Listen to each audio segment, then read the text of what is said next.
Good morning. This is the recommending committee for December 18th, 2023. Our first item is now complete. We've called to order. Second item is announcement regarding the compliance with the open meeting law. Madam Clerk.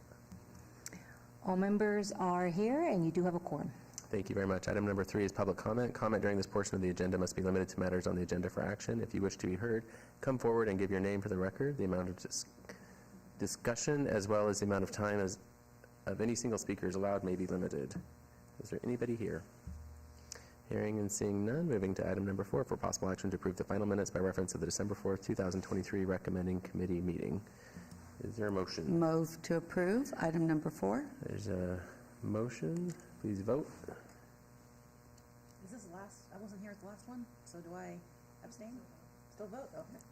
He still says I can vote, I can vote. And that item passes. Item number 5 is bill number 2023-30 for possible action amends LVMC Title 14 to adopt a new chapter pertaining to the operation of the municipal cemetery. This is proposed by Mike Jansen, our city manager. I can start it if you'd like. Please. And then if there's anything to add, we have our real estate division and Mr. Ford here as well. We had for many years a chapter on operation of the cemetery. It was very old. It was adopted first in 1946, amended a couple of times in the 70s, but it really became obsolete. And when we contracted for decades with a provider, we found that we weren't using the chapter at all, so the council repealed it several years ago, and then it turns out that now we're taking back some of the management role and found that there weren't provisions available for enforcement. So what this does is it kind of readopts what we had before, leaving out the obsolete stuff, but including things that we need, like authority to manage, to delegate it to an operator if desired. It has provisions prohibiting certain activity in the cemetery, talking about the sale of lots, conveyances to third parties, burial materials, getting permits for interments and disinterments from the health district, etc.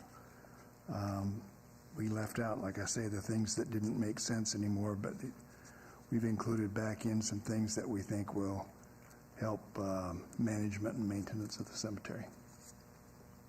Thank you. And I asked a few questions on this one just because I find it interesting. So, Mr. Ford, just to summarize how I understood it, is just as kind of like the golf courses we manage. We have a municipal cemetery. We just have one, right? Yes, you have one cemetery. That's and correct. Over the course of the years, it's Woodlawn that's the contractor? For the record, Steve Ford, Deputy City Manager.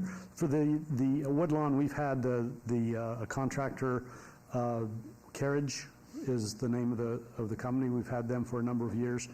And we only have the one cemetery. We renegotiated the contract with them so that they run basically the operations. They do the selling, they do the management of the records and all of that, and the city basically has the maintenance of the cemetery. Those are the questions I asked. Thank Okay. you. Appreciate it. Are there any other questions? This is a public hearing, if anybody would like to comment. Hearing and seeing none, I'll entertain a motion. I move to approve bill number 2023-30. And please vote. And bill number 2023-30 will be eligible for adoption at the council meeting of January 3rd, 2024, and that item passes. Moving on to item number 6, bill number 2023-31 for possible action, updates the description of certain city ward boundaries, wards 3, 4, 5, and 6, to reflect precinct number adjustments by the Clark County Election Department. This is proposed by our own Luann D. Holmes, our city clerk. Thank you. Luann Holmes, city clerk for the record. This is a standard housekeeping item that comes before council and the redevelopment agency every 2 years prior to the election year. Basically, we're updating our description of ward boundaries by using the precinct numbers issued by the Clark County Election Department. They have their own process that involves, from time to time, combining precincts or creating new precincts determined by factors such as population. These changes do not occur in every ward every cycle, and that is why this is listed as affecting only wards 3, 4, 5, and 6 at this time. This item is in order, and we recommend approval. Thank you, and this is a public hearing for anybody who would like to comment. Hearing and seeing none, are there any questions up here? I'll entertain a motion. I move to approve Bill number 2023-31. There's a motion, please post. And bill number 2023-31 will be eligible for adoption at the council meeting of December 20th, 2023, and that item passes. Moving on to item number 7 is citizen participation. For anybody that would like to make a comment on this at this time, please come forward. Hearing and seeing none, we can adjourn. Thank you, everyone. Well, 6 minutes.